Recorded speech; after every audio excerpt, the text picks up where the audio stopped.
네, 우리 4월 28일 수요일에 해당하는 부분입니다. 제목은 강대한 나라입니다. 우리 영어로는 A Great and Mighty Nation, 위대하고 강한 국가, 뭐 이런 뜻이죠, 그렇죠?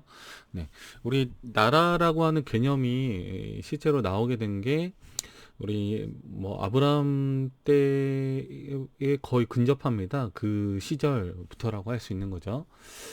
그래서 그 전까지는 이제 우리 보통 족장 시대라고 해가지고 부족단이 이제 생활을 했다면 점점 이제 여러 가지 나라들이 이제 등장하기 시작하고 또 고대 바빌로니아 같은 경우는 하나의 큰 제국이었죠. 그리고 이어서 아시리아, 뭐 그다음에 이집트 이런 나라들이 차근차근 또 등장하게 됩니다. 그런 역사의 무대 안에서 아브라함을 통한 어떤 후손, 아브라함의 어떤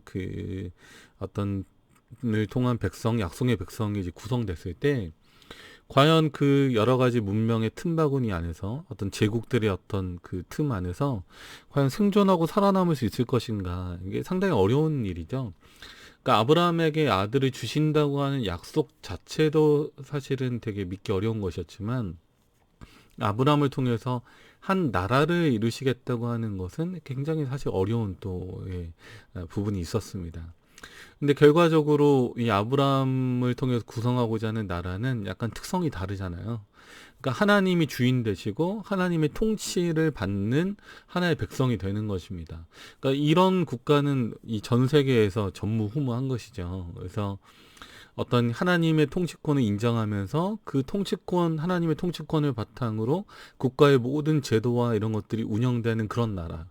그러니까 궁극적인 목적이 메시아를 기다리는데 그런 목적을 가지고 예수님의 구속에 관한 모든 경륜의 지식들을 보존할 수 있는 그런 나라가 세워지겠다고 하는 거는 정말 이거는 정말 꿈 같은 이야기예요. 이상적인 이야기죠. 그렇죠? 네. 그러니까 우리도 종종 그런 생각들 하잖아요. 그렇죠? 야, 만약 내가 사는 이 도시 전체가 하나님 믿는 도시라면 어떨까? 그렇죠? 그렇게 되면 어떨까요?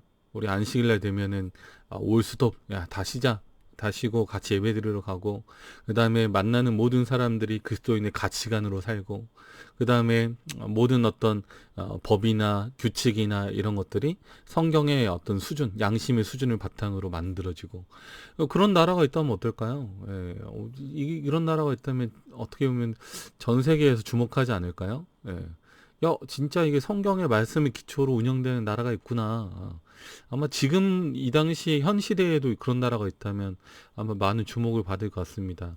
우리 하다못해 가끔 교회 지나면 이렇게 어디 섬나라 같은데 국무총리나 대통령이 우리 재림교인이다 그러면 눈이 딱 번쩍 뜨이잖아요. 야, 그런 나라도 있어? 이렇게 하는데 지금 아브라함을 통해서 이루고자 하시는 나라는 어마어마합니다. 이게 플랜이나 스케일 자체가 어마어마해요.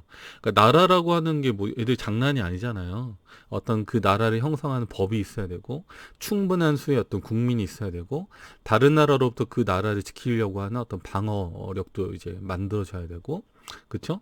그 다음에 그 나라의 또 독특한 문화 이런 것들이 형성이 돼야 되고 그러니까 이런 어떤 여러 가지 요소들이 있는데 그것들이 이루어진다고 하는 것입니다. 근데 그렇게 놀라운 약속이 주어졌는데 정작 아브라함은 아들이 없어요. 자, 이건 어떻게 해야 될까요? 네.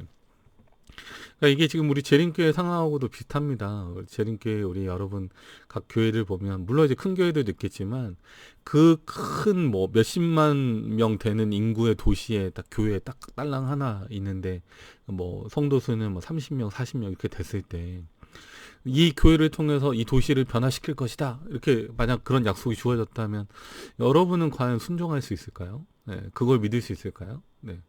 30만 명, 40만 명의 대도시에 그런 도시에 이 작은 뭐 50명도 안 되는 교회가 이 도시를 변화시킬 수 있는 어떤 그런 놀라운 약속을 받았다. 네. 과연 여러분은 믿고 순종할 수 있겠습니까? 네. 그래서 이거는 어떤 우리가 현재 가지고 있는 상황이나 처지와 상관없이 하나님의 약속만을 믿고 나아가야 된다는 것입니다. 그렇죠? 하나님이 크신 분이기 때문에 우리의 공동체도 큰 공동체가 되는 거야. 그러니까 규모나 어떤 크기에 상관없이 내가 속한 재림교회가 하나님의 약속의 어떤 대상이 되기 때문에 우리는 위대한 교회가 되는 것입니다. 그러니까 강대한 나라라고 했을 때는 그 기원은 하나님으로부터 있다. 그러니까 하나님이 통치하시고 하나님께서 역사하시는 그 하나님의 나라이기 때문에 그 나라는 어떻다는 것입니까? 강하고 위대한 나라라고 하는 거죠.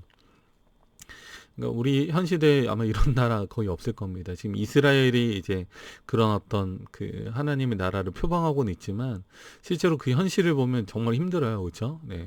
주변에 정말 담장을 높이 쌓아놓고 배타적인 어떤 형태의 그런 나라를 구성해 놨는데 원래 하나님의 어떤 목적은 그런 게 아닌 거죠. 그렇죠? 하나님의 품성을 드러내고 하나님의 목적을 드러내고 이렇게 하라는 것입니다.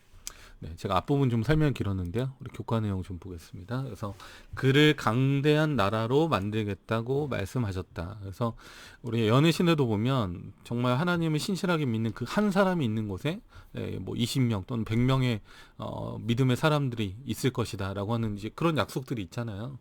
그래서 우리 하나하나가 우리 한 명 한 명이 하나님의 충실한 하나님의 일꾼이 될 때 그 한 사람을 통해서 얼마나 놀라운 결과가 나타날 수 있는지에 대한 약속이 우리에게 주어져 있다고 하는 것입니다.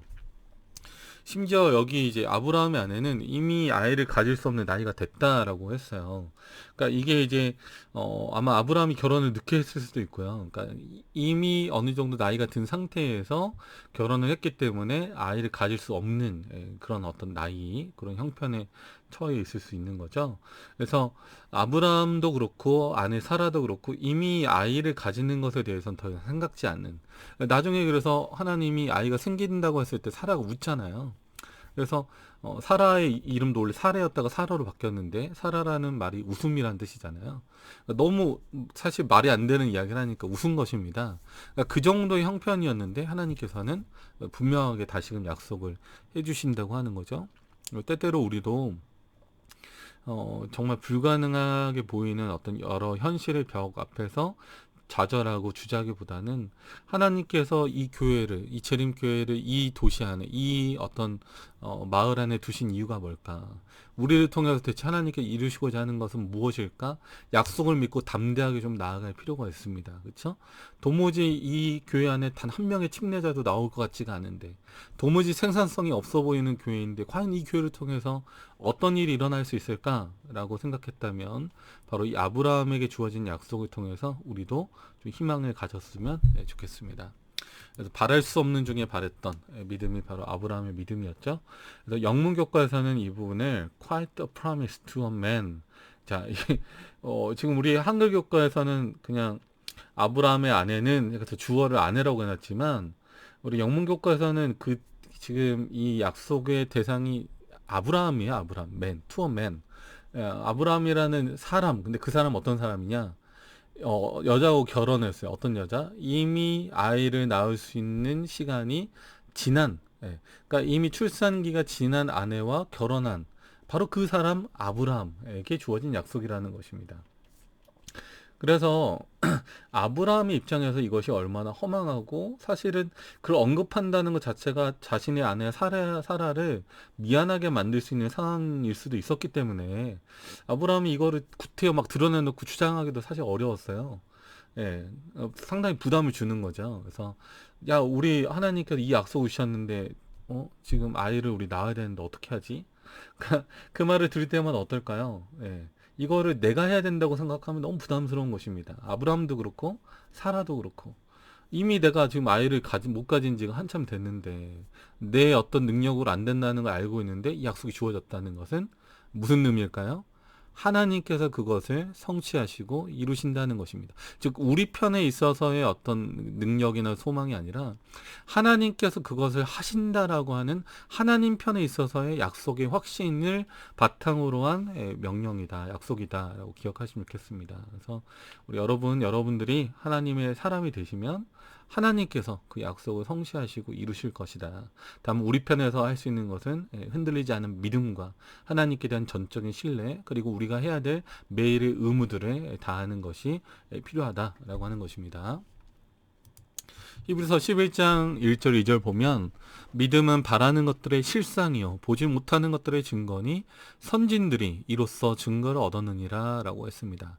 그러니까 바라는 것들의 실상, 아직 보이진 않지만 우리가 소망하고 바라는 것들의 실제로 이루어질 것에 대한 어떤 소망이라고 하는 것입니다. 그리고 보지 못하는 것들의 증거다. 그래서 영적 세계가 비록 보이지 않지만 분명히 존재한다는 것은 그 영적 세계가 만들어내는 어떤 위대한 약속의 성취가 있기 때문에 그렇다는 거죠. 마치 우리 전기가 눈에 보이나 안 보이나요? 안 보이죠. 근데 전기가 하는 일을 보면 어떻습니까? 전기가 있구나 라고 느끼는 것처럼 성령 하나님의 역사도 똑같습니다. 우리 요한복음 3장에서는 성령 하나님의 역사를 마치 바람과 같다라고 표현했는데, 눈에 보이진 않지만 그 하나님의 역사가 분명히 나타나게 된다라고 하는 것입니다. 우리도 보이지 않는 하나님을 믿고 확신하기 위해서 기도로 우리의 소망을 하나님께 아뢰고 그 약속의 성취를 경험함으로 인해서 우리 하나님을 볼 수 있게 되는, 또 하나님을 믿을 수 있게 되는 우리 모두가 되었으면 좋겠습니다. 자, 여기 보면 그러나 강대한 나라를 일으키시겠다는 이 약속은 아브라함이 살아있을 동안에는 완전히 성취되지 않았다. 이게 대체 뭡니까? 그렇죠? 이삭과 야곱, 심지어 3대가 지날 때까지도 그 성취를 보지 못했습니다. 자, 아니 적어도 살아있는 동안에는 이루어 주셔야 되는 거 아니에요, 그렇죠? 근데 그 강대한 나라를 일으키시겠다는 약속은 살아있는 동안 완전히 성취되지는 않았어요. 볼 수 있는 형태로 만들어지진 않았습니다. 그러나 그 청사진과 그 모습이 어때요? 이미 아브라함에게 주어졌어요. 아브라함은 그것을 믿은 것입니다. 그래서 우리도 교회 건축하거나 교회 지을 때 딱 건축회사, 설계회사 맡겨가지고 청사진 받잖아요. 그러면 아직 건축은 안 됐지만, 그리고 아직 뭐 건축업도 다 완성은 안 됐지만 어떻습니까? 이게 이제 우리 교회구나. 이런 모습으로 되는구나. 라는 그 청사진이 나온 순간부터 어떻습니까? 분명한 어떤 꿈, 또 그 다음에 소망, 희망을 갖게 되는 거죠. 그래서 아브라함은 비록 약속의 성취를 온전히 보지 못했지만, 아들 이삭이 생기는 그 경험을 통해서 하나님께서 그 강대한 나라를 일으키시겠다고 하는 약속도 분명히 성취될 것이다 라고 하는 것을 분명히 믿었습니다. 그리고 이삭과 야곱도 그 언약을 계속해서 성취해 나가는 과정이 되는 거죠. 그래서 나중에 모세에게 나타나신 하나님이 뭐라고 자기를 소개하시냐면, 나는 아브라함과 이삭과 야곱의 하나님이다 라고 말씀을 해 주십니다. 그래서 그들의 어떤 어떻게 보면 그들의 꿈에서부터, 그들의 소망에서부터 시작된 바로 그 나라가 이스라엘이라는 구약의 언약 공동체였다라고 하는 거죠. 네. 자, 우리 창세기 46장 2절, 3절 좀 보겠습니다. 자, 여기는 우리 그 교과에 보면은 가로 안에 이제 있는 성역절 중에 하나인데요. 그 중에 하나를 제가 좀 찾아놨습니다. 원래는 지금 교과에는 46장 3절만 언급되어 있는데 2절 부분도 좀 중요하기 때문에 제가 같이 좀 펼쳐놨습니다. 밤에 하나님이 이상 중에 이스라엘에게 나타나시고 불러 가라사대 야곱아 야곱아 하시는지라. 야곱이 가로되 내가 여기 있나이다. 하나님이 가라사대 나는 하나님이라. 내 아비의 하나님이니 애굽으로 내려가기를 두려워 말라. 내가 거기서 너로 큰 민족을 이루게 하리라. 네. 그러니까 야곱에게 하나님 말씀하십니다. 여기 야곱아 야곱아 2번 부르세요. 그러니까 2번 부르실 때는 하나님께서 무언가 중요한 명령이나 지시를 하실 때입니다. 아브라함아 아브라함아 2번 부르시는 장면이 이삭을 제물로 드릴 때 나타났고요. 또 나중에 사무엘 시대에 가면 이 사무엘을 부르실 때 사무엘아 사무엘아 불렀을 때 사무엘도 주여 내가 여기 있나이다. 말씀없어서 주의 종이 듣겠나이다 라고 대답하는 모습을 볼 수가 있는 거죠. 그래서 야곱아 야곱아 2번 부르시는 이 모습은 하나님의 어떤 그 긴급한 어떤 하나님의 어떤 심정, 마음 이런 것도 포함되어 있으면서 하나님의 언약의 성취를 이루어 가시는 어떤 하나님의 어떤 그 어떤 마음 이런 것들이 여기 함축되어서 나타나고 있습니다. 자, 3절의 말씀에 보니까 어떻게 되어 있어요? 나는 하나님이라 내 아비의 하나님이니 애굽으로 내려가기를 두려워 말라. 내가 거기서 너로 큰 민족을 이루게 하리라 그랬습니다.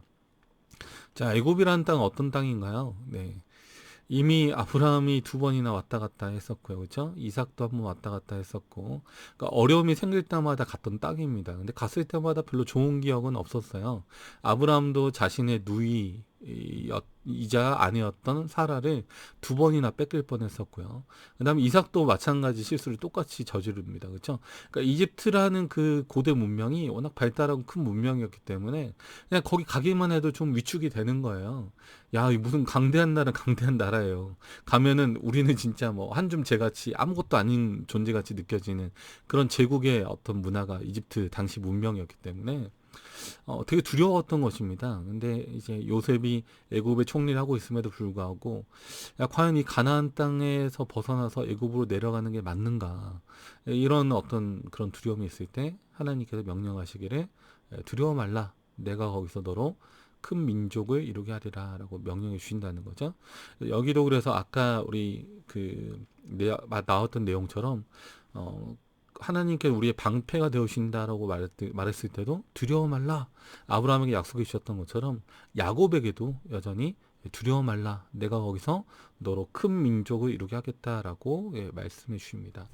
그리고 그 어떤 이상의 성취, 약속의 성취가 이제 나중에 이스라엘 백성들이 출애굽에서 광야 생활로부터 시작됩니다. 그래서 성소를 중심으로 12지파가 함께 장막을 치고 있는 이 모습이 얼마나 아름다운 모습이었을까. 그리고 하나님께서 약속하신 그 약속의 성취로서 하나님을 중심으로 삼아서 그들이 함께 전진하고 함께 생활하는 이 언약 공동체의 모습이 하나님의 눈에 얼마나 아름답게 보였을까라고 하는 것입니다.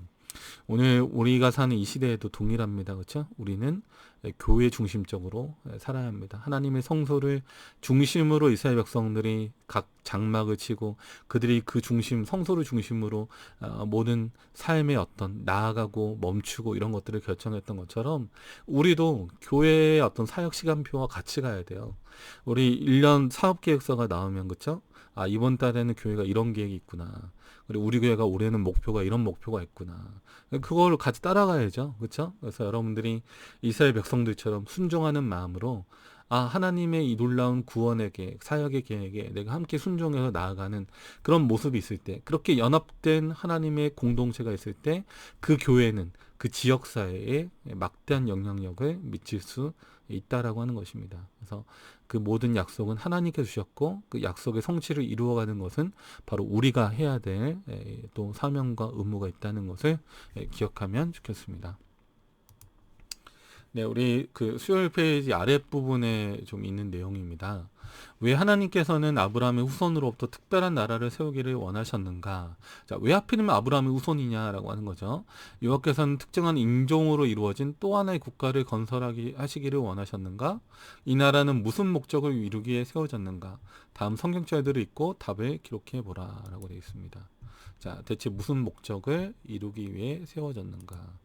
자, 출애굽기 19장 5절과 6절을 보면 자, 시작 부분부터 이렇게 되어 있어요. 세계가 다 내게 속하였나니 라고 되어 있습니다. 자, 이스라엘은 나라 하나만이 귀한 게 아니고 하나님의 이 시야 안에서는 온 세계가 하나님께 속해 있는 것입니다. 그러나 이스라엘 민족과의 특별한 언약 관계를 통해서 모든 전체 나라, 온 세계의 나라들을 하나님께 이끄는 제사장적인 책임을 주는 제사장 나라가 되게 하겠다는 것입니다. 그러니까 나라는 나라인데 제사장 나라예요.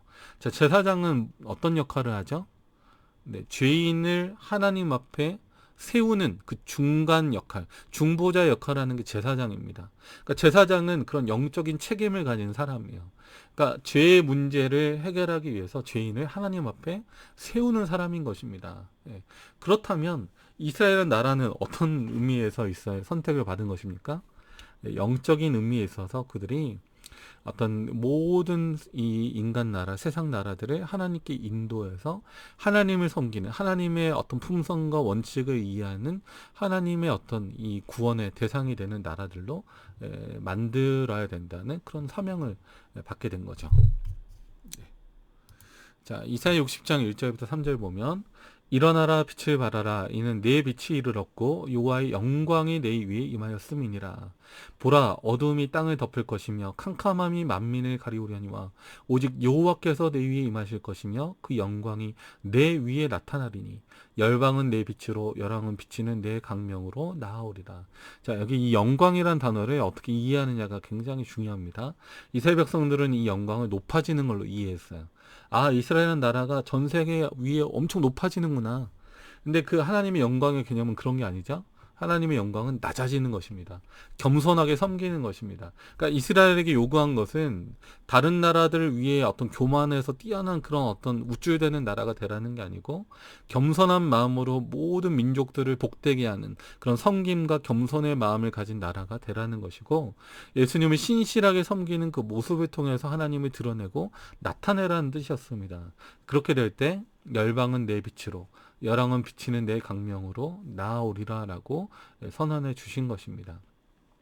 근데 이 약속의 성취가 이제 솔로몬 때 잠깐 이루어지죠. 솔로몬 때 보면 저 먼 나라에서부터 여러 나라의 어떤 왕들이 이 이스라엘을 방문하잖아요. 그러니까 그 솔로몬 왕의 지혜를 보기 위해서도 갔고, 또 하나님을 진실하게 섬기는 나라의 특징, 이게 이런 나라구나, 이런 걸 보기 위해서 온다고 하는 거죠. 그래서 우리 하나님의 성도들도 또 교회도 마찬가지입니다. 과연 우리는 어떤 모습으로 지역사회 안에 자리 잡을 것인가, 어떤 우리가 이제 하나님의 말씀을 더 많이 이해하고 있다는 자부심과 우쭐감으로 서가지고 저 개신교들 뭐 제대로 신앙도 안 하고 저게 뭐지? 라고 이렇게 하는 게 아니라 정말 겸손한 섬김의 자세로 우리가 지역사회를 위해서 섬기고, 또 우리 또 새로운 목회자들도 새로운 교회 가면 해야 될 일 중에 하나가 그렇죠. 지역사회 안에 인사를 또 잘해야 됩니다. 그리고 기존에 있던 어떤 여러 또 다른 교회 목사님들이라고 할지라도 최대한 좋은 관계를 유지하는 것이 꼭 필요하다라고 하는 것이죠. 그렇게 우리가 하나님의 영광을 드러낼 때, 하나님의 품성을 드러낼 때 우리를 통해서 하나님의 놀라운 위대한 약속이 또 이루어진다고 하는 거 기억하면 좋겠습니다. 네, 이러한 나라는 창조주의 뜻에 순종할 때 수반되는 축복을 드러낼 것이었다. 창조주의 뜻이 무엇입니까? 생육하고 번성할 땅에 충만하라. 그리고 창조주의 어떤 그 선한 영향력을 모든 피조 세계에 드러내고 나타나게 하라는 어떤 하나님의 그 문화 명령, 그 언약의 어떤 성취가 이루어지는 것이죠. 자, 그러면서 천하 만민은 참 하나님을 경배하도록 인도될 것이었다. 너무나 이거 중요한 약속입니다. 특별히 이사야 56장 7절에 보면 아주 뼈를 때리는 말씀이 있습니다. 내 집은 만민의 기도하는 집이라 이렇게 되어 있습니다. 그러니까 만민, 세계 만민입니다. 이스라엘 백성만 하는 게 아니고 만민의 기도하는 집이라고 했습니다. 이게 이 약속이 중요한 것이고요. 예수님이 이 땅에 공생하러 오셨을 때 성전에 장사하는 사람들의 상을 뒤집으시면서 내 집은 만민의 기도하는 집이다 라고 또 한번 아주 단호하게 선언하십니다. 그 이야기 무슨 이야기입니까?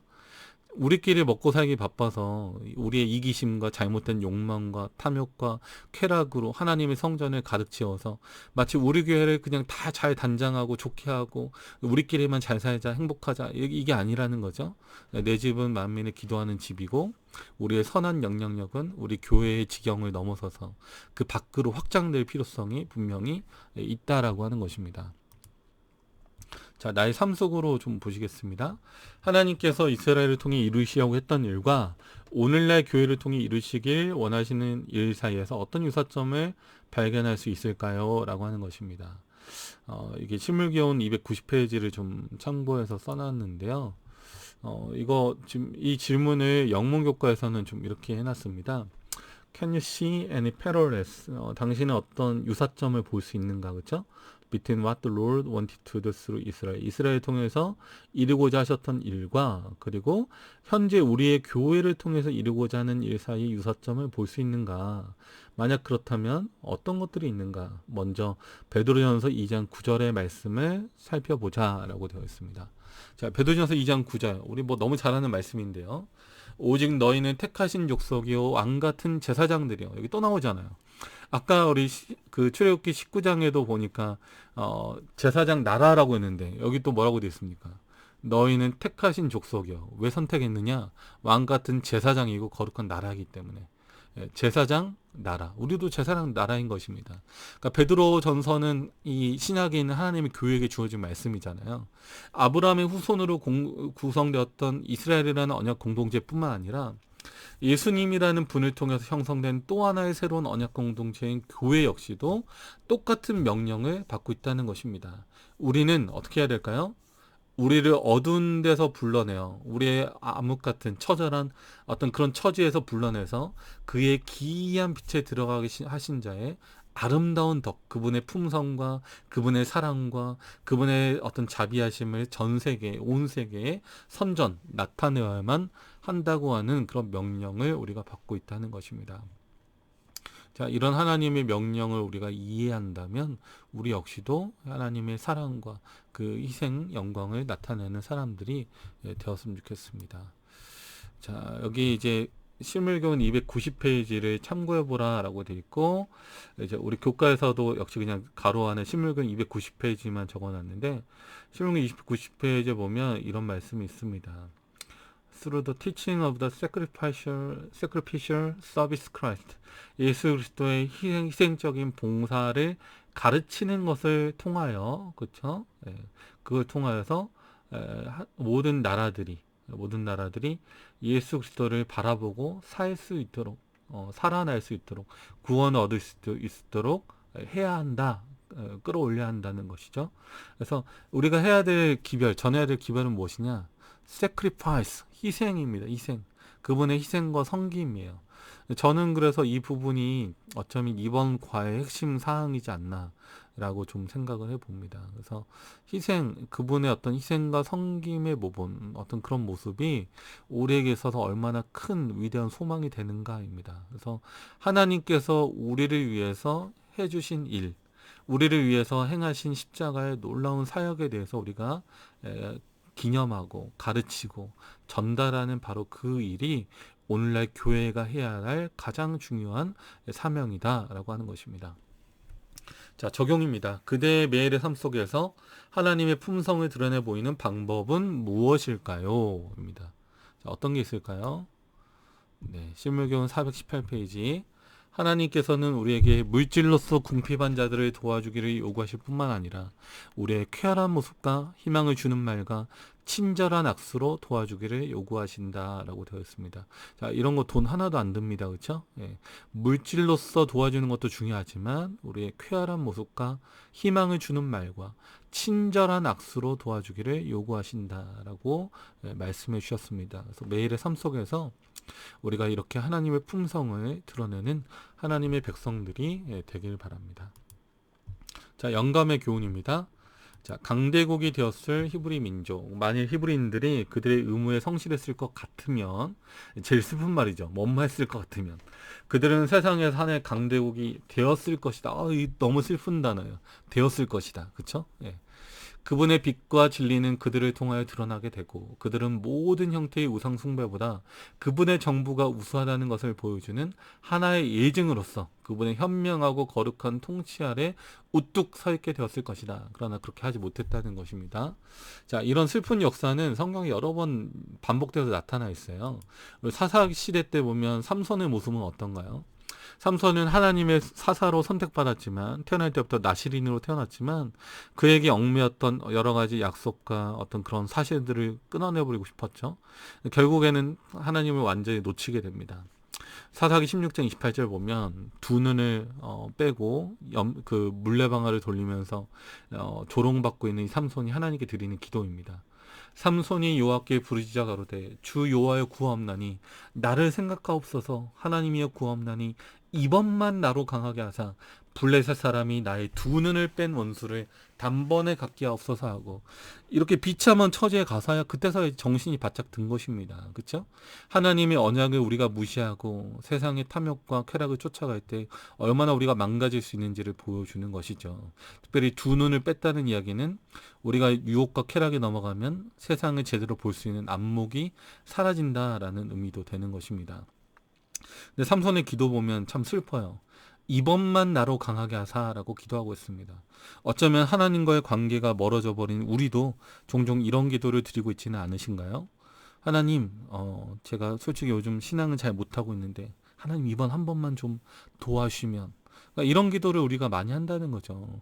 하나님과의 관계가 이미 깨어져 있는 상태에서, 파괴되어 있는 상태에서 그냥 우리의 필요를 따라서 그때그때 이기적인 기도를 하나님께 드리는 이 모습은 언약의 백성으로서의 우리가 어떤 이 만들어가야 될 그런 이상적인 모습은 아니라는 것입니다. 그래서 우리가 어떤 역할을 해야 될까, 또 어떤 모습으로 서 있어야 될까를 좀 고민했으면 좋겠어요. 특히 삼손 같은 경우에 안타까운 게 다른 사사들 같은 경우는 뭐 그가 사는 날 동안에 이스라엘이 평안하였더라. 뭐 이런 기록이 다 나옵니다. 그러니까 뭐 이 여러 가지 사사들이 등장할 때마다 그 사사가 생존하는 날 동안엔 뭐 이렇게 돼 있어요. 그러니까 그 사사의 영향력을 통해서 이스라엘이 평안함을 얻게 되었다는 거죠. 근데 우리가 잘못 된 길로 나아감으로 인해서 우리가 그 자리에 버티고 서 있었으면 나라고 하는 존재를 통해서 같이 믿음에 서 있었을 그 사람들이 내가 그 자리를 이탈함으로 인해서 같이 영향을 받는다는 것입니다. 우리 가끔 교회 생활 힘들 때 있죠. 다 때려치우고 딴 데 가고 싶을 때 있습니다. 근데 만약 내가 그 자리를 이탈하게 될 때 어떨까요? 하나님이 나를 통해서 이루고자 하시는 그 구원의 계획이 완전히 망가진다고 하는 것입니다. 그렇죠?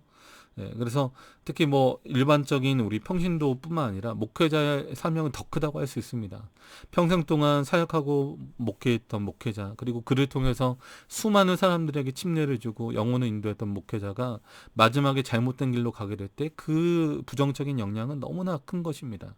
그래서 우리는 매 순간순간 우리의 위치를 점검하고 우리가 어디에 서 있어야 될지를 정확하게 알고 있어야 되겠습니다. 그것만 잘해도 사실은 정말 잘하는 겁니다.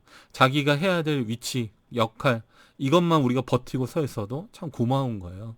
그래서 우리 목회하다 보면 그렇습니다. 가끔은 내년 재직도 직분 줄 때, 이건 또 누구한테 하나, 또 이렇게 부탁했을 때 안 한다고 하면 어떡하나, 이런 고민들이 있을 때, 순종하는 마음으로, 사실 제가 능력은 없지만 한번 해보겠습니다. 라고 말씀해 주시는 성도님들이 있을 때, 정말 많이 힘이 나고, 이분이 정말 하나님의 사람이구나, 라고 하는 사실을 발견하게 된다라고 하는 것입니다.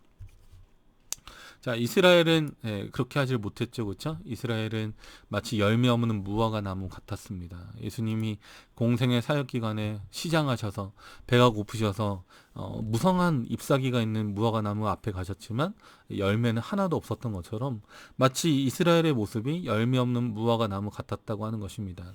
아브라함의 후손, 아브라함의 언약을 통해서 수많은 민족의 자녀들이 출생하고 태어났지만 그들을 통해서 마땅히 얻고자 했던 하나님의 어떤 복음의 열매, 품성의 열매, 전 세계에 전파되어야 되는 하나님의 그 복음을 통한 수확의 열매는 없었기 때문에 마치 이스라엘의 모습이 열매 없는 무화과 나무 같았다라고 하는 것입니다. 작년과 올해 우리 코로나를 맞이하면서 우리 대부분의 교회들이 또 영혼 구원에 상당히 어려움을 갖고 있습니다. 우리가 겉으로만 번지르르 하는 게 아니라 우리의 어떤 개인적인 기도와 간구를 통해서 마치 아브라함이 바랄 수 없는 중에 바랬던 그 믿음으로 이삭을 얻었던 것처럼 우리도 우리 교회의 영혼 구원을 위해서 간절히 기도하시고 그 역사를 경험하게 되시는 우리 모두가 되었으면 좋겠습니다. 네, 우리 4월 29일 목요일 내용입니다. 내 이름을 창대하게 하리라. 자, 성경에 사실 이런 표현이 사실 거의 안 나옵니다. 왜냐하면 하나님의 이름을 높여야지 어떤 인간의 이름을 높인다는 것 자체가 되게 사실 어불성설이에요. 말이 안 되는 이야기인데 하나님께서 아브라함 이름을 창대하게 하신다고 했습니다. 그렇다면 그 의미는 무엇일까요? 더 겸손하게 되어라 이런 말입니다. 그러니까 내 이름을 높여준다고 해서 그래 나 우쭐하게 더 나는 높은 사람이 될 거야 이게 아니라 하나님이 우리를 높여준다는 것은 더 겸손하게 되어야 한다는 뜻이라고 하는 것입니다. 우리 창세기 12장 2절에 보면 내가 너로 큰 민족을 이루고 내게 복을 주어 내 이름을 창대하게 하리니 너는 복이 될지라 라고 말씀해 주셨습니다. 그래서 너의 이름을 위대하게 하겠다. 하나님께서 약속하신 거죠. 자, 아래쪽에 보면 자, 교과에서도 똑같이 말하고 있어요. 한낱 죄인에 불과한 사람을 왜 하나님께서는 그렇게 창대하게 하시겠다고 하셨는가? 말이 안 되잖아요. 그러니까 그 이름이 창대하게 될 만한 자격을 갖춘 사람이 누가 있는가? 답은 없다입니다. 없어요. 인간이 어떤 이런 창대하게 될 자격을 갖춘 사람이 없습니다. 자, 그래서 가로 안에 있는 성경책을 좀 찾아보면요. 로마서 4장 1절부터 5절인데 그런즉 육신으로 우리 조상된 아브라함이 무엇을 얻었다 하리요? 만일 아브라함이 행위로서 의롭다 하심을 얻었으면 자랑할 것이 있으려니와 하나님 앞에서는 없느니라. 성경이 무엇을 말하느뇨? 아브라함이 하나님을 믿음에 이것이 저에게 의로 여기신 바 되었느니라. 이라는 자에게는 그 삭슬 은혜로 여기지 아니하고 빚으로 여기거니와 이를 아니할지라도 경건치 아니한 자를 의롭다 하신 이를 믿는 자에게는 그의 믿음을 의로 여기시나니라고 했습니다. 그래서 우리가 어떤 행하는 노력이나 이런 것들로 인해서 하나님이 어떤 무언가를 얻으시는 게 아니시고요. 그렇죠? 하나님께서 우리를 통해서 역사하시는 그 자체가 우리에게는 특권이요, 예, 영광인 것입니다. 그래서 우리는 겸손한 마음으로 하나님 저에게 이렇게 중요한 사명을 맡겨주셔서 감사합니다. 하나님 저에게 이렇게 위대한 일을 맡겨주셔서 감사합니다. 하나님의 사역에 동참하게 해주셔서 감사합니다. 하나님의 일을 같이 할 수 있음에 감사합니다라는 그런 겸손한 정신이 필요하겠습니다. 야고보서 2장 21절부터 24절입니다. 우리 조상 아브라함이 그 아들 이삭을 제단에 드릴 때에 행함으로 의롭다 하심을 받은 것이 아니냐. 내가 보거니와 믿음이 그의 행함과 함께 일하고 행함으로 믿음이 온전케 되었느니라. 이에 경에 이른 바 아브라함이 하나님을 믿으니 이것을 의로 여기셨다는 말씀이 응하였고 그는 하나님의 벗이라 칭함을 받았나니 이로 보건대 사람이 행함으로 의롭다 하심을 받고 믿음으로만 아니니라 라고 했습니다. 자, 무슨 이야기일까요? 네. 그러니까 아브라함의 믿음의 행위, 예, 그러니까 그 행위는 아브라함이 사실은 그 하나님의 약속을 믿음으로 인해서 그가 그의 편에서 하나님을 신뢰하고 나아갔던 그 행위가, 그리고 심지어 그 아들 이삭마저도, 약속으로 받은 이삭마저도 제단 위에 놓아드릴 때 바로 그것이 의롭다 하심을 받았다고 하는 것입니다. 그래서 헌신이라고 하는 거는 말은 쉬운데 참 어려워요. 그 헌신은 나의 모든 것을 하나님 앞에 내려놓는 것입니다. 그 내려놓음을 배운 사람이 정말 이제 헌신된 사람이에요. 그래서 열심히 봉사해놓고 왜 사람들이 나 칭찬 안 해주지? 내가 이렇게 좋은 일을 했는데 왜 아무도 나한테 잘했다고 하는 사람이 없지?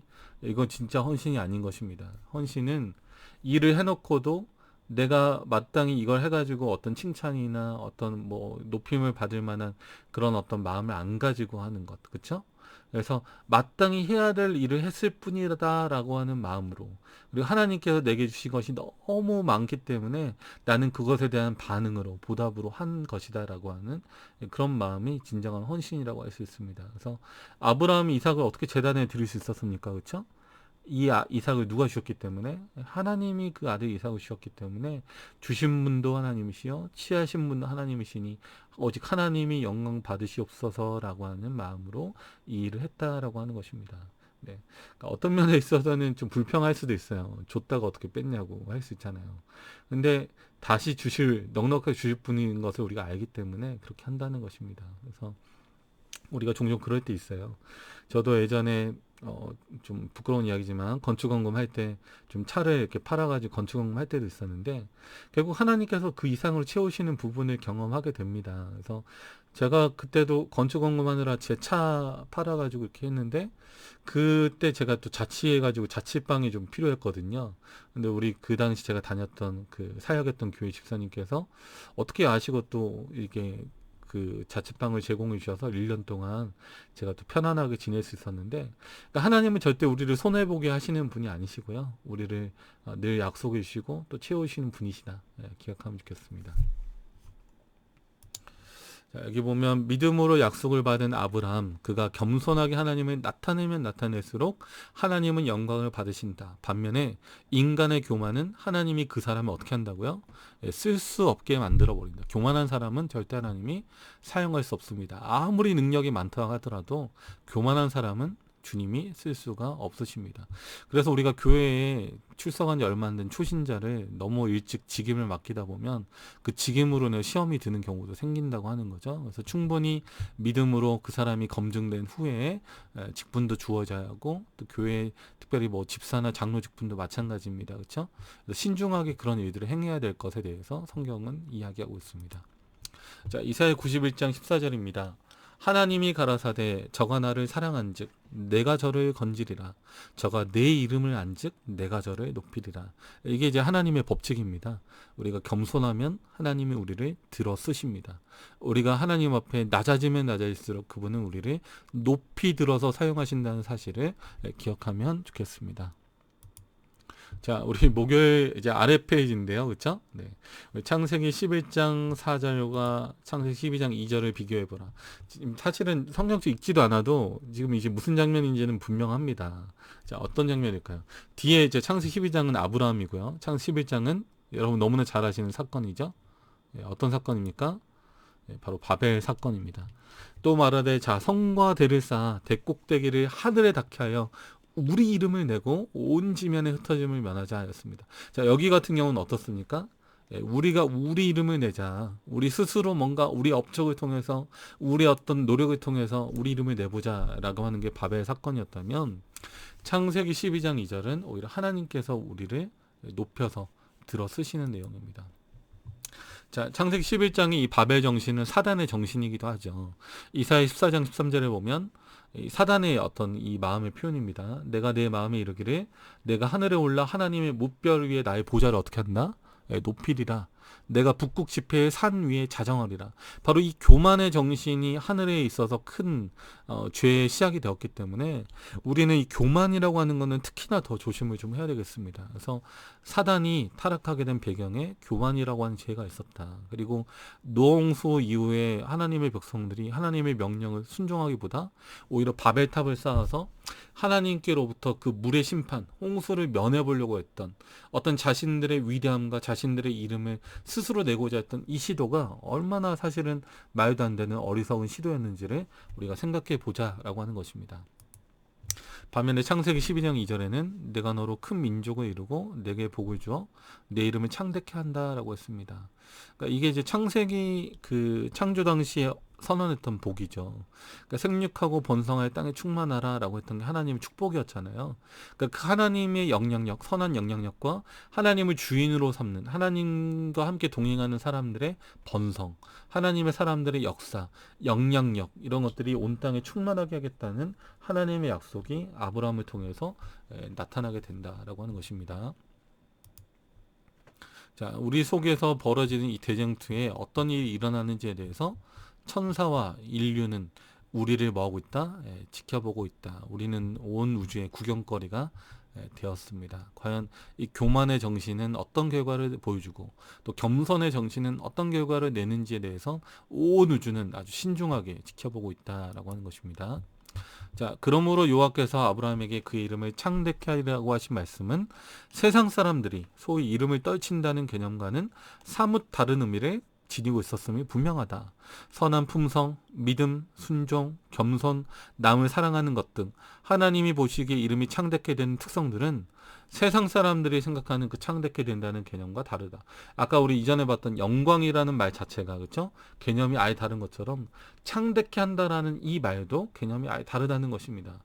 만약 혹시 아직도 혹시 기복신앙적인 마음으로 교회 다니시는 분들이 있다면 빨리 그거 다 버리셔야 됩니다. 그거는 사단이 우리를 넘어뜨리는 아주 쉬운 그 방법이 돼요. 그러니까 기복신앙을 통해서는 절대 우리가 서면 안 되고요.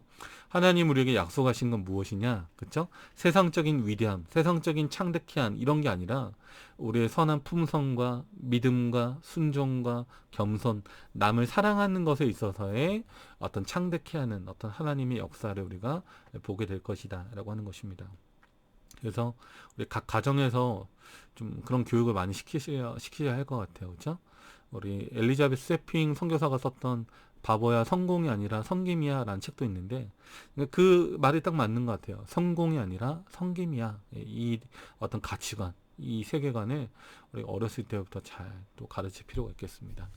자, 하나님을 믿지 않는 사람들은 높은 탑을 쌓아서 그들의 이름을 내고자 했고 반면에 하나님을 믿는 사람들은 하나님께 드리는 전적인 내려놓음의 제단, 헌신의 제단을 쌓아서 하나님을 경배하고 높였다라고 하는 것입니다. 성경에선 그래서 탑을 쌓는 자와 제단을 쌓는 자들의 두 부류가 등장하고 있습니다. 과연 우리 성도님들은 과연 어떤 쪽에 서기를 원하십니까?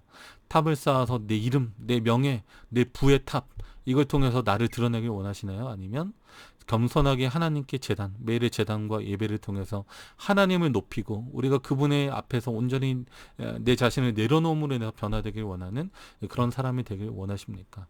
자, 어떤 편을 선택하느냐에 따라서 그 결과가 어떻게 되는지를 온 우주는 관심 있게 보고 있습니다. 오늘 나라고 하는 존재가 어떤 선택을 할 것이며 그 선택의 결과는 어떻게 될 것인가? 너무 중요한 거죠. 자, 나의 삶 속으로 보겠습니다. 자, 묵상입니다. 내 이름을 창대케 하리라고 말씀하신 하나님의 말씀의 의미를 깊이 묵상해 보십시오라고 하면서 자, 배우이든 정치인이든 예술가이든 부유한 사람이든 할 것 없이 오늘날 이름을 떨치고 있는 사람들 한번 보라는 것입니다. 그들의 위대함을 아브라함의 위대함과 한번 비교해 보라라고 하는 거죠. 그래서 세상이 이야기하는 위대함과 하나님께 말씀하시는 위대함에는 분명한 차이가 있다라고 하는 것입니다. 자, 영문교과에 보면 이렇게 되어 있습니다. Look at some of the men and women who have great names. 어떤 뛰어난 위대한 이름들을 가지고 있는 전 세계에서 그런 어떤 사람들을 한번 보라. 뭐 그들이 이제 배우일 수도 있고 정치가일 수도 있고 그런 부자일 수도 있고 누구든지. 자, 여기서 중요한 것은 무엇입니까? 무엇이 그들을 유명하게 만들었는가라고 하는 거죠. 대조적으로 아브라함은 무엇이 그를 유명하게 했죠? 하나님께 대한 신뢰와 믿음이 그를 유명하게 한 것입니다. 무엇이 그를 그렇게 어떤 이 성경 안에서 중요한 위치에 서 있는 사람으로 만들었습니까? 그것은 바로 성경적인 시각에서 하나님께서 그를 위대하게 하셨다라고 하는 것입니다. 오늘 하늘의 생명책에 또 하늘의 기념책에 여러분 어떤 기록이 적히길 원하시나요? 세상이 관심이 있어 하는 기록하고 하나님이 관심이 있어 하는 기록은 전혀 다릅니다.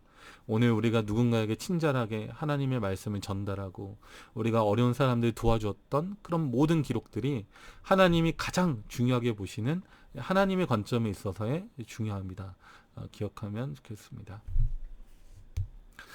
저는 모르겠어요. 그래서 저기 재림묘지 장례식 하러 갈 때마다 성도 누구누구의 묘, 이게 되게 저는 좋습니다. 성도라는 말이 되게 좋아요. 하나님의 백성으로서의 우리의 삶이 마칠 수 있다는 거 너무 좋은 것 같습니다. 우리가 세상적인 관점에서 뭐 우리의 어떤 지위나 역할이나 명예를 나타내는 표현이 아니라 누구나 다 죽으면 그냥 죽은 사람일 뿐이잖아요. 고인이잖아요. 고인. 이미 죽은 사람. 그러나 우리는 성도입니다. 성도 누구누구의 뭐. 그래서 하나님께 다시 재림의 소망을 가지고 하나님을 만날 수 있다는 소망을 가지고 죽었기 때문에 우리는 그 위대한 이름, 성도라고 하는 이름을 가지고 있는 거죠. 또 그리스도인이라고 하는 창대한 이름을 우리가 가지고 있습니다. 자, 요즘 그 젊은이들 여기 영문 교과에 보면은 좀 이런 부분에 대해서 한번 생각해 보라고 했거든요. 세상이 가지고 있는 위대함의 특성, 개념들은 어떤 게 있나? 혹시 그런 게 있다면 어떤 게 있는지 한번 보라 그랬거든요. 근데 저는 이제 그 중에 하나를 요즘 젊은이들의 좀 플렉스 문화에서 좀 발견하고 싶어요. 이 플렉스라고 하는 말이 어떤 과시하다, 보여준다 이런 것이거든요. 그래서 무언가를 자기를 과시하고 보여주기 위해서 소비를 하는 것입니다. 그래서 실용적인 소비라기보다는 뭔가 자기 과시적인 소비. 그러니까 당장 그게 뭐 다 필요해서 산 건 아니고 내가 이만큼의 능력이 있다라는 걸 보여주기도 하고 나는 또 이런 사람이야. 그러니까 예를 들어 내가 프라다 백을 매면 나는 이런 사람이야. 마치 그 백을 가지고 있는 게 내 가치와 위상을 결정해 준다고 생각하기 때문에 내가 가지고 싶어 하는 것에 대해서 어떤 내가 그 소비를 아끼지 않는 어떤 이런 문화를 플렉스 문화라고 합니다. 이 젊은이들의 이 플렉스 문화가 워낙 이제 유행처럼 번지다 보니까 이제 그런 거죠. 우리 중고등학교 보면은 누가 비싼 뭐 노스페이스 비싼 잠바 입고 왔으면 어느 날 다 그거 입고 있는 겁니다. 그러니까 그걸 안 입으면 약간 뭐 아웃사이더처럼 끼지도 못하는 거예요. 그러니까 이런 플렉스 문화에 젖어들게 되면 약간 그게 진짜 필요해서 산다기보다 자기 과시적인 측면에서 이런 것들이 이루어지고 있다는 것이고 어렸을 때부터 이런 문화에 이제 넘어가게 되면 성인이 돼서는 불필요한 어떤 소비 때문에 여러 가지 함정에 빠지게 된다는 거죠. 도박이나 아니면 뭐 어떤 여러 가지 갑자기 1억 천금을 벌게 해주겠다는 이런 유혹에 속아 넘어가서 잘못된 길로 들어서는 경우도 많이 있습니다. 그래서 우리 어린 청소년들 특히 이 플렉스 문화는 주의해서 하시면 좋겠고 겸손하게 여러분들의 어떤 처지에서 우리가 하나님을 섬기면서 우리의 모든 것들을 잘 사용할 필요가 있겠습니다. 자, 적용 부분입니다. 위대함에 대한 세상의 왜곡된 기준을 극복하는 방법은 무엇이 있을까요? 내가 가진 소유보다 중요한 것은 나의 됨됨이임을 기억하자라고 하는 것입니다. 껍데기에 자꾸 관심 두지 마시고요.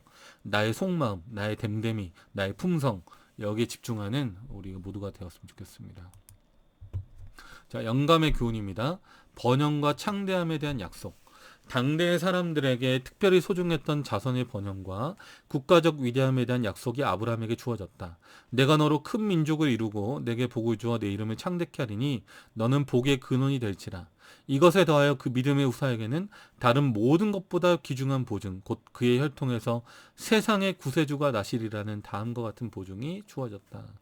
그러니까 이 번영과 창대함은 아브라함의 후손 중에 메시아가 오시겠다고 하는 위대한 약속으로 이어지고 있다라고 하는 것입니다. 그래서 예수님께서 마침내 오시겠다고 하는 위대한 약속, 하나님께서 인간의 몸을 입고 이 땅에 오시겠다고 하는 그 사랑의 약속이 우리가 믿어야 될, 의지해야 될 가장 좋은 약속이라고 하는 것입니다. 자, 그래서 예수님은 공생의 마지막에 예루살렘에 입성하시면서 나귀를 타셨습니다. 그 이유는 스가랴 9장 9절의 예언의 말씀을 이루기 위해서였는데, 시온에 따라 크게 기뻐할지어다, 예루살렘에 따라 즐거이 부를지어다. 보라, 내 왕이 내게 임하나니 그는 공의로우며 구원을 베풀며 겸손하여서 나귀를 타나니 나귀의 작은 것 곧 나귀 새끼니라 라고 했습니다. 우리도 겸손한 마음으로 하나님 앞에 서게 되었으면 좋겠습니다. 우리 특히 교회 갈 때 너무 명품으로 치장하고 막 장식품 이렇게 많이 하고 하는 거 별로 좋은 건 아닌 것 같습니다. 하나님께 우리가 나아갈 때 가장 좋은 것은 겸손하게 하나님 앞에 서는 것입니다. 그래서 죄인으로서 하나님 앞에 그분의 구원에 대해 감사하는 마음으로 가는 것이기 때문에 우리가 교회에 예배드리러 갈 때도 자기 과시적인 측면에서 나를 자꾸 꾸미려고 하지 마시고 내면의 단장, 그리고 일찍 교회 가서 조용히 묵상하고 성경 읽고 하루를 그렇게 찬송하면서 예배를 시작한다면 그 안식일이 가장 의미 있고 가장 귀한 시간이 될 거라고 믿습니다. 네, 우리 4월 30일 금요일입니다. 더 깊은 연구를 위해. 자, 여기까지 오신 분들 정말 고생 많으셨는데요. 자, 이 더 깊은 연구를 위해 좀 보겠습니다. 자, 히브리서 11장 9절, 10절, 13절로 16절을 읽어보자. 자, 믿음의 부조들은 대체 어떤 믿음의 약속을 받았을까? 그리고 그들이 정착하게 될 본향은 대체 무엇이었을까라고 하는 거죠. 이 세상에 사는 동안에 일시적으로 주어지는 그런 보상이었을까? 아니라는 것입니다. 그래서 영원한 도성, 영구적인 어떤 도성, 우리가 잠깐 소유하고 있는 것 같았지만 그 시간이 지나면 우리의 것이 아니게 되는 이 세상의 것이 아니라, 썩어져 버리는 이 세상의 물질과 소유가 아니라 영원한 것에 대한 소망과 갈망을 믿음의 선조들은 가지고 있었다라고 하는 것입니다. 네, 그래서 히브리서 11장 여기 8절부터 16절 너무 귀한 말씀이죠. 믿음으로 아브라함은 부르심을 받았을 때 순종하여 장래기업으로 발을 땅에 나갈세 갈 바를 알지 못하고 나갔으며, 믿음으로 저가 외방에 있는 것 같이 약속하신 땅에 우거하여 동일한 약속을 유업으로 함께 받은 이삭과 야곱으로 더불어 장막에 거하였으니 이는 하나님이 경영하시고 지으실 터가 있는 성을 바랐음이니라. 그렇죠? 그래서 아브라함이나 이삭이나 야곱이나 살면서 고생 참 많이 했습니다. 척박하고 힘든 땅에서 고생했고, 때로는 기근 때문에 먹을 것이 없어서 힘들기도 했고, 그러나 하나님의 도우심으로 인해서 마침내 그런 위대한 약속을 경험하고 성취하게 되는 그런 사명자가 됐다는 거 우리 기억하면 좋겠고, 그들은 이 세상의 본향이 아니라 히브리 11장 16절에 보면 저희가 이제는 더 나은 본향을 사모하니 곧 하늘에 있는 것이라 라고 했습니다. 우리도 우리가 이 땅에서 얻게 될 어떤 이 물질적인 보상이 아니라 하나님께 주시는 영원한 어떤 도성에 있어서의 행복한 삶, 영원한 생명, 이것들을 진심으로 소망하게 되기를 간절히 바랍니다. 우리가 잠깐 사는 거 그거 아무것도 아닙니다. 아담이 950년 살았잖아요. 아담이 보기에 우리 어떨까요? 우리는 사실은 제대로 살지도 못한 거예요. 100년 살아놓고 우리 많이 살았다, 오래 살았다는데, 아담이 보기에 아니 어떻게 내 나이에 10분의 1도 못 살고 오래 살았다고 할 수 있는, 말이 안 되는 것입니다. 특별히 영원한 생명의 관점에서 보면 우리가 잠깐 사는 인생은 정말 이건 말도 안 되는 거예요. 우리가 원래 얻었어야 되고 원래 누렸어야 되는 그 하나님의 축복은 우리 인간이 감히 상상도 하지 못할 만큼, 눈으로도 보지 못할 만큼 위대한 하나님의 축복과 즐거움, 기쁨이 거기 있기 때문에 그 즐거움과 기쁨을 경험하기 전까지 우리가 세상적인 탐욕과 제약에 물들어서 자꾸 이 세상의 것이 좋아 보이지만 절대 아니라는 것입니다. 하나님이 그것을 소망하시고 우리의 잿된 마음이 자꾸 세상 것에 탐닉하려고 할 때 아니야, 안 돼 라고 딱 잘라내시고 하나님의 나라를 소망하시는 우리 모두가 되었으면 좋겠습니다. 네, 그래서 믿음의 부조들은 가나안을 하나님께 구속받을 성도들이 궁극적으로 정착하게 될 본향에 대한 하나의 상징과 그림자로 보았다는 거 우리 기억하면 좋겠습니다. 자, 우리 한 선교사의 이야기를 좀 소개하려고 합니다. 네. 자, 아프리카 선교사로 나가서 오직 선교만을 위해 평생을 보낸 노 부부, 이 선교사 부부가 은퇴를 해서 고향인 뉴욕으로 돌아오게 됐습니다. 뉴욕 항에 도착하자마자 여기 한국에 수많은 인파가 몰려있고 환영하는 모습을 보게 됐습니다. 선교사 부부는 자신들을 이렇게 군중들이 환영해 주는구나 생각해서 너무 기뻤습니다. 그런데 가만히 보니 군중들이 자신들을 환영해 주는 게 아니라 미국의 유명한 비행사 린드버그를 환영해 주는 행사였습니다. 린드버거는 단발 비행기로 대서양의 횡단 비행을 성공리에 마치고 이 선교사 부부가 탔던 배에 같이 타고 있었던 것입니다. 자, 평생 동안 아프리카에서 힘들게 선교 사역을 하고 이제 마침내 몸과 마음이 피곤해져 돌아온 그들을 환영해주는 사람은 한 명도 없었습니다. 그곳에 있는 사람들은 다 린드버그의 이름을 부르며 환영하고 있었던 것입니다. 선교사 부부는 누가 오라는 데도 없고 갈 데도 없어서 삼리 호텔에 들어가서 잠을 잡니다. 방에 들어서자 통곡을 하며 하나님께 기도합니다.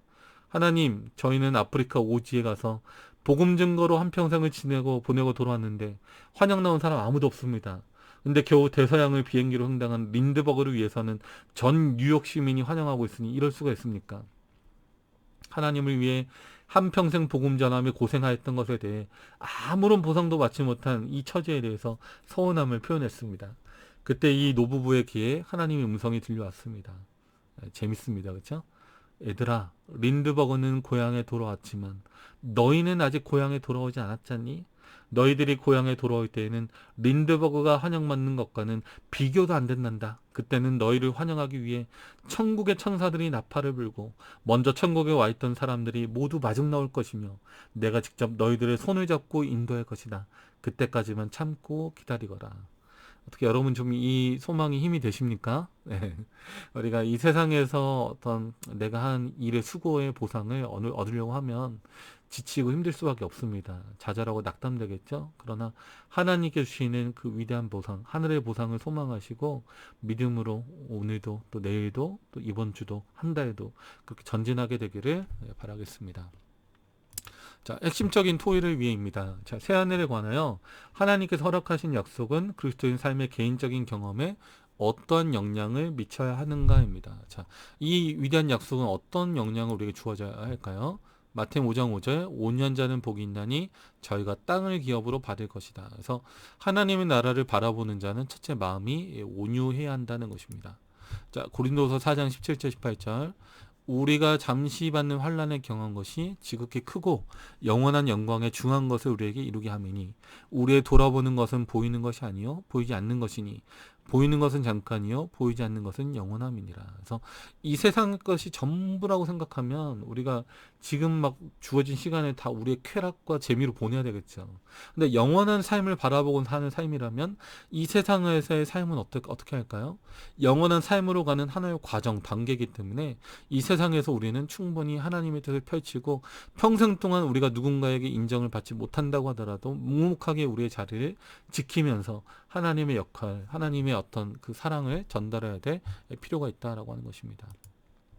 그래서 하나님의 초청과 하나님의 사랑을 우리는 복음이 필요한 자들에게 전달할 필요가 있습니다. 특별히 온유라고 하는 말은 늘 겸손이라는 말과 같이 나옵니다. 성경에 보면 온유와 겸손은 항상 같이 나와요. 산상보훈에서도 온유한 자의 복을 설명하면서 온유와 겸손은 항상 같이 연결되어 있다라고 소개하고 있습니다. 예수님께서도 너희가 나의 멍에를 메고 나에게 배우라고 하실 때 나는 마음이 온유하고 겸손하니라고 말씀해 주셨습니다. 즉 영원한 세계를 바라보는 사람의 품성은 온유와 겸손이 되어야 한다는 것입니다. 여러분 절대 이 부분을 잊지 마시고요. 온유와 겸손이 갖춰진 사람이 바로 하나님이 쓰실 수 있는 바로 그 사람이다라고 하는 것입니다. 자, 2번입니다. 참된 위대함은 하나님의 명령들에 대하여 순응하고 그분의 거룩한 목적을 위해 협력함으로 이루어 올 것이다. 이 진술의 의미는 무엇인가? 저는 성경절 하나를 좀 적었습니다. 로마서 8장 28절 우리가 알거니와 하나님을 사랑하는 자, 곧 그 뜻대로 부르심을 입은 자들에게는 모든 것이 합력하여 선을 이루느니라. 이제 우리는 한 팀, 하나의 언약 안에 뭉쳐진 하나의 공동체이기 때문에 우리는 함께 합력해야 합니다. 누가 잘났고 못났고 누가 높임받고 인정 못 받고 이런 거 중요하지 않습니다. 그렇죠? 우리는 묵묵히 우리의 자리를 지키면서 합력하여 하나의 목표를 향해 나갈 때 그분께서는 우리를 통해서 위대하신 하나님의 목표, 목적을 이루시고 영혼 구원의 놀라운 열매들을 우리에게 주신다고 하는 것입니다. 오늘 꼭 이 부분을 좀 기억하시고 아브라함처럼 우리도 믿음으로 승리하는 우리 모든 성도님들이 되길 바랍니다. 오늘 제가 이번 주 좀 교과 토요일을 좀 늦게 올렸는데요. 좀 시간적으로 여러 가지 다른 일들 때문에 바쁘기도 했고 또 중간중간 이 영상을 제가 이제 녹음을 하는데 한 번에 이제 원테이크로 끝까지 가려고 이제 녹음하다가 갑자기 컴퓨터가 다운되는 바람에 통째로 다 날아가 버렸어요. 그래서 제가 또 녹음을 하려고 하니까 시간이 잘 안 나더라고요. 좀 제가 죄송하지만 오늘은 좀 늦게 이렇게 해서 올렸습니다. 좀 이해해 주시고, 이 컴퓨터가 오래되다 보니까 약간 좀 가끔가다 다운되는 경우가 생기는 것 같아요. 그리고 이제 한 번에 녹음하고 녹화하려고 하다 보니까 길이가 길어서 그런지, 아마 이게 컴퓨터가 감당을 못하는 경우가 있는 것 같습니다. 일단은 제가 오늘 다시 한번 올리면서 일요일부터 화요일 것까지 하나 올리고 그 다음에 수요일부터 그다음에 금요일까지 끊어서 또 하나 해서 올렸는데 상당히 분량이 깁니다. 끝까지 들으신 분 혹시 있으시다면 하나님의 축복이 함께 하시길 정말 바라고요. 혹시 끝까지 들으신 분이 있다면 좀 댓글로 리액션 한번 달아주시면 제가 정말 감사한 마음으로 그분을 위해서 또 기도하겠습니다. 정말 감사합니다. 수고 많으셨습니다.